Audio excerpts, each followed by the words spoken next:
Okay, we'll see if this works. I like reading stories. Here's the story. It's The Boy in the Drawer, which is by Robert Munsch.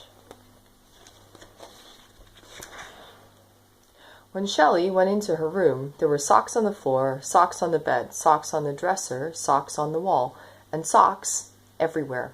"Yikes," said Shelley. "What a mess." And from out of the sock drawer, somebody yelled, "Be quiet!" So Shelley crawled across the floor and very carefully looked into the drawer. A small boy was sitting there reading a book. Shelley ran downstairs and said, "Mommy, Mommy, there's a boy in my sock drawer." "Tell him to go home," said the mother. "And there's socks all over my room," said Shelley. "Clean them up," said the mother. But, "Clean them up," said the mother. So Shelley went back upstairs and looked in the drawer. The boy was gone. She cleaned up the whole room and went downstairs for lunch. When Shelley went back upstairs, there was a large bump in the middle of the bed.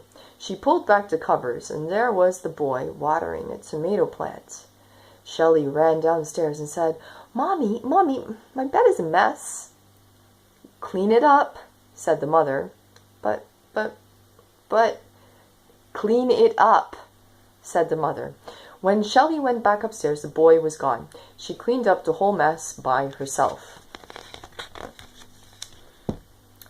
Shelley went downstairs and read a book.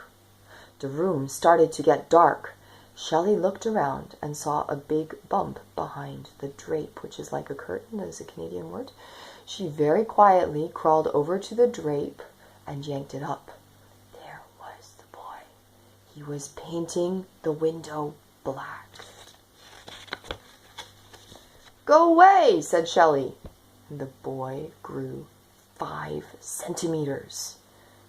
"Beat it," said Shelley. The boy grew 5 more centimeters. Shelley took a paintbrush and painted the boy's ear black.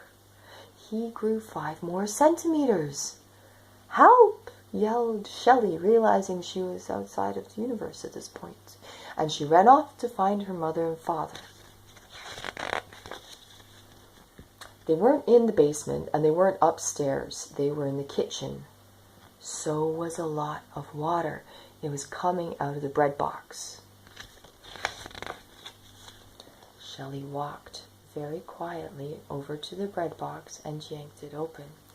There was the boy. He was taking a bath. He said, "Please go away. You're bothering me." Shelley had an idea. She turned the hot water all the way off, and she turned the cold water all the way on. When the cold water hit the boy, he jumped up. He grew 50 centimeters, and he sat in the middle of the kitchen table. The father and mother both said, "Shelley, tell your friend to go home." So Shelley said, "Beat it." She's quite rude. We don't do things like that. The boy grew 10 centimeters. Shelley decided to try something different. Very carefully, she walked over and patted the boy. Right away, he got a little smaller. Then her father went to the table and gave the boy a hug. He got very small. Then the mother gave the boy a kiss, and he disappeared entirely. "And who will clean up the kitchen?" said the mother. "And who will clean up the kitchen?" said the father. "And who will clean up the kitchen?" said Shelley. And the mother gave Shelley a hug, and the father gave Shelley a hug. And she cleaned up the whole mess with no help at all. So I think we need to be kind to the boy.